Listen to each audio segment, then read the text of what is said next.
in most strategy games, you have things that you can build that the designer has told you can build, like a tank. Right, like an tank, an airplane, car, whatever. Right. Thank you. Can you let me do the demo, please?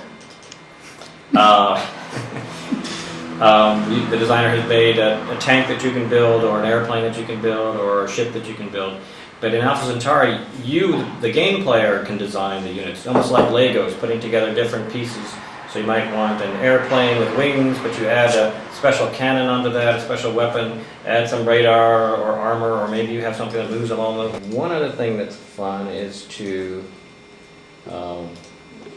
be able to change the map. In most strategy games, you have a map and you discover where the mountains are, where's the water. But in Alpha Centauri, you can also change it. Here, Ryan is making a mountain in the middle of the ocean. So if you don't like the map that the computer makes for you, you can, in the middle of the game, you can change the map. And although it would take longer and it would cost energy, except on just kind of a cheat mode. And you also can use this as part of your game playing. If you build a mountain, it might make less rainfall. If you build something special in the game, costs a lot, takes some time, but when you build it, you can get a special movie that shows you what you've built and what the special abilities that it gives to your group. Okay. Your awareness outward, beyond the self of body, to embrace the self of group and the self of humanity.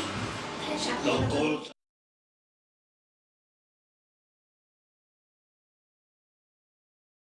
So there have been a lot of real-time games that have come out over the last few years, and not many turn-based games. And we think that means that there's an opportunity for people still like to play turn-based games, but there haven't been many new good turn-based games coming out. So we think we're not making the same kind of game as everybody else, but we're making a game that we know people like to play. We know people like to play Civilization and Colonization and the games that we've done before. So we think there's a real opportunity here for people who haven't seen many new turn-based games to now find a good new turn-based game.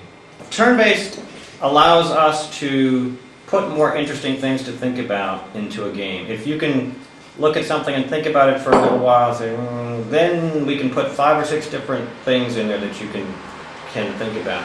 In a real-time game, when you're jumping around and clicking here and there, the game has to be a little bit simpler. It can't have as many different things, parts to the game. It can still be, a fun game, but it's the kinds of games that we like to do where we have some economic things going on. There's diplomacy. There is military. You're discovering. You're exploring. You're doing many different things. So in order to I personally hate the turn-based games.